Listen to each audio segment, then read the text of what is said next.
Hola Nuqueros, soy Nacho Tomás. En los siguientes tutoriales vamos a estar viendo el trabajo con XR. Es bastante largo, lo voy a dividir en partes para que no se haga tan duro. Y en esta primera vamos a empezar introduciendo qué es un XR, básicamente entender la diferencia entre capas y canales, el sistema de trabajo, el flujo de trabajo. Y pues ya empezaremos luego con el propio pipeline propuesto para XR, viendo en esta primera parte pues cómo hacer rutas relativas de modo que el trabajo sea muy reciclable.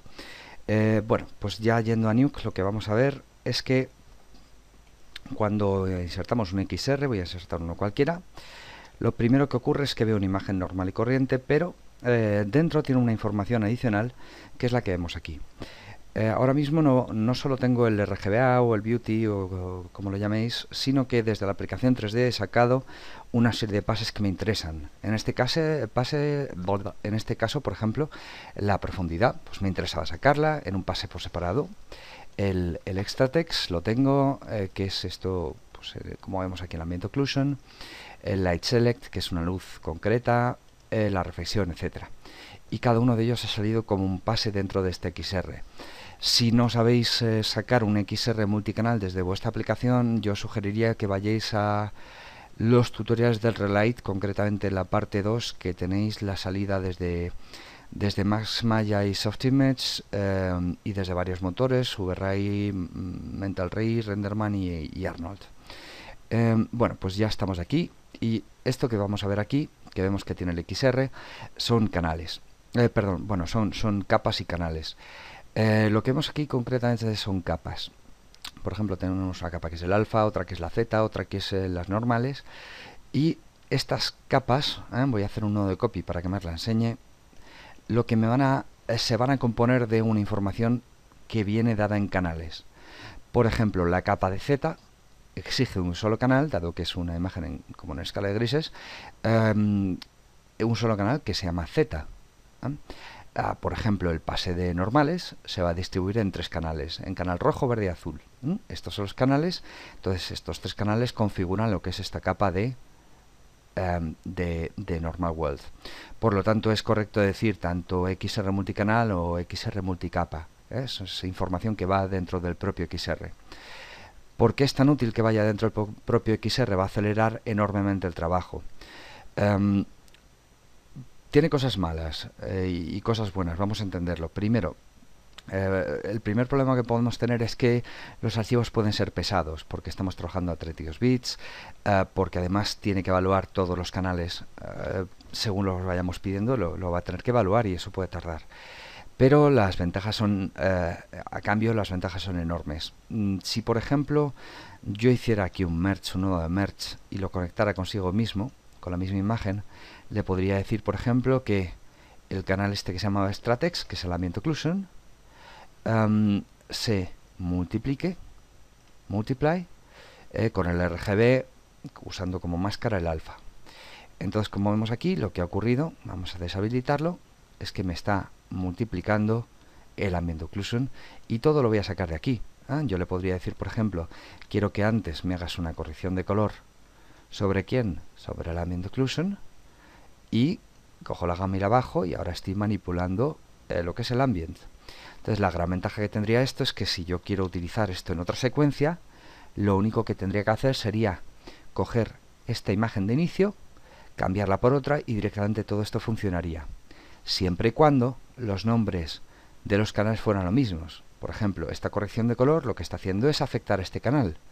Si este canal no se llamara así o se llamara Ambient Occlusion o AO o como fuera, esto no se llevaría a cabo, esta operación. Entonces va a exigir mucho orden en el trabajo de un XR. Entonces en la segunda parte veremos cómo renombrar en un momento dado un canal o cómo organizarlos de una forma que sea muy sencilla. Bueno, pero ya hemos entendido un poco lo que es la idea del Ambient Occlusion, del XR. En este caso para multiplicar un Ambient Occlusion, pero va a tener muchísimas aplicaciones. Bien, lo segundo que quiero que veamos es ya el trabajo con cómo lo podemos hacer.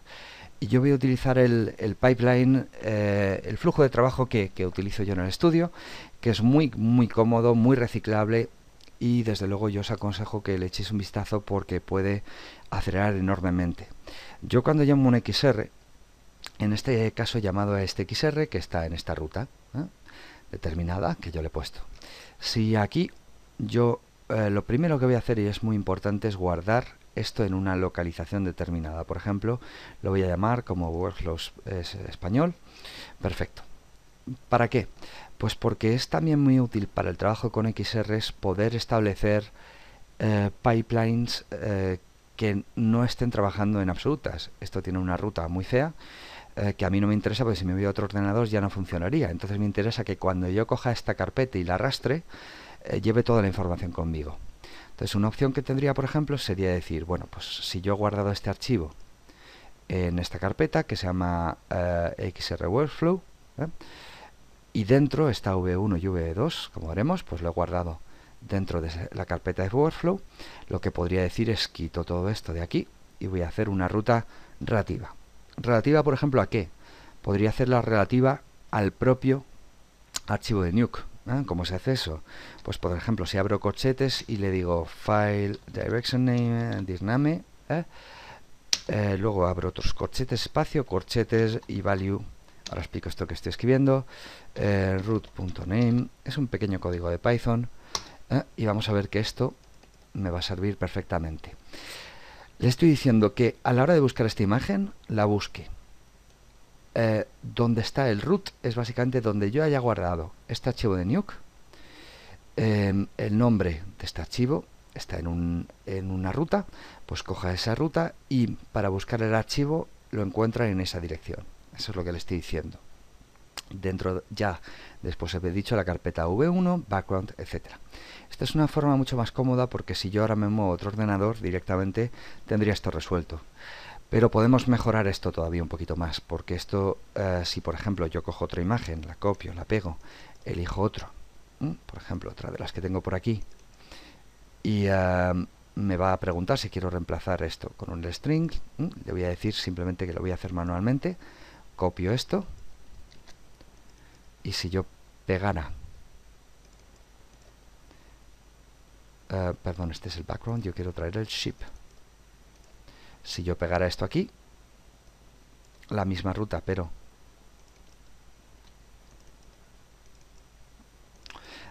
diciéndole que busque en la misma ruta, pero el archivo ship,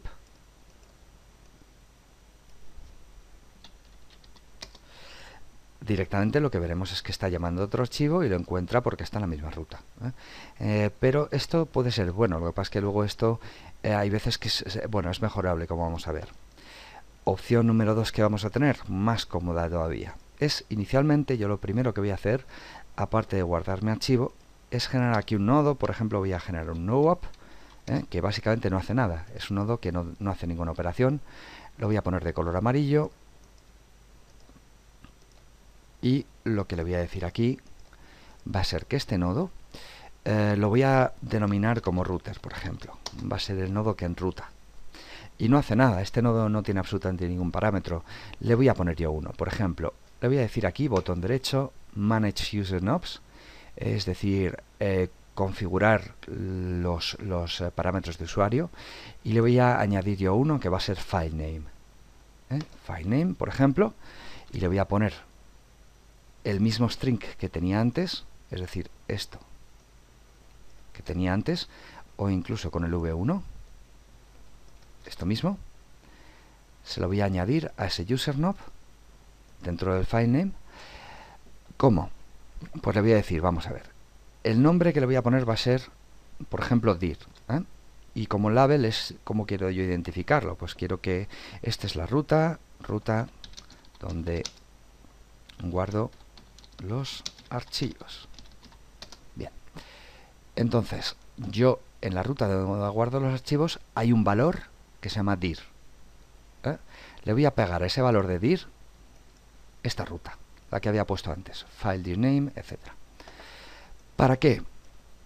Pues para que ahora, cuando yo quiera trabajar con mis archivos, en lugar de poner esto, que podría ser muy engorroso si tengo que traer 30 para hacer un cambio, es más sencillo de otra forma. Directamente yo lo que podría decirle aquí es, pues a la hora de encontrar la ruta, lo que vas a hacer va a ser buscar.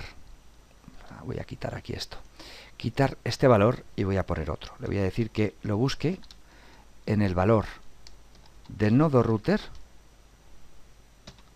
El dir es concretamente el parámetro que yo busco. Entonces, si yo ahora mismo le digo esta opción, vemos que la carga perfectamente. Él está buscando el valor que haya puesto dentro del nodo router dentro de dir, es decir, dentro del nodo router dentro de dir está buscando esto y lo está poniendo por delante. Voy a copiar esto, voy a pegar esto a esta otra imagen y vamos a ver que funciona perfectamente. ¿Por qué? Porque ahora mismo estas imágenes van a buscar aquí arriba, como veis me han salido estos corderillos, me va a buscar arriba este valor para establecer la ruta. Y eso me viene fenomenal. ¿Por qué? Vamos a suponer que ahora mismo estamos trabajando y tenemos una composición muy larga hecha y llega la gente de 3D y nos manda por ejemplo unos cambios y nos lo dan de la siguiente forma. En lugar de darnos por ejemplo la versión 1 con estas dos imágenes, pues nos podrían dar por ejemplo la versión 2 con las mismas imágenes, pero en otra están nombradas de la misma forma, que desde luego es mucho más engorroso para ellos cambiar el nombre de 30 archivos que para nosotros, que lo tenemos en otra carpeta. Pues lo único que tendría que hacer yo ahora para ir a buscar es venir aquí arriba a router y decirle cógemela cógemela de la versión 2. Y como veis automáticamente todas estas imágenes ya las está cogiendo de la otra carpeta. Estupendo. De modo que podemos iterar rapidísimamente de una a otra, simplemente cambiando desde aquí arriba el nombre de este archivo en pues ya la propia carpeta. Se pueden incluso subcarpetar para trabajos muy grandes. En producciones grandes, desde luego, se utiliza siempre códigos como este. Se puede mejorar con un poquito de Python. Este es un mini Python para aprender un par de expresiones, no está mal, aunque nos guste la programación. Yo ya en capítulos posteriores me meteré algo más en Python, pero de momento con esto podemos arrancar. Entonces ya tenemos todo listo para proceder a la segunda fase, que sería organizar nuestros nodos, hacer el merge, organizar los canales, renombrar los canales, borrar canales innecesarios, etcétera. Por hacer un rápido compendio de lo que he hecho, en este tutorial pues hemos comentado un poco qué son los XRs, cómo se componen de canales o de capas que se componen en su de canales, y luego lo que hemos hecho ha sido preparar las rutas para que ahora, dependiendo de la colocación de este archivo, siempre las imágenes las encuentre muy rápidamente y yendo a buscar las rutas aquí arriba a este gran archivo que yo he nombrado con este NOP.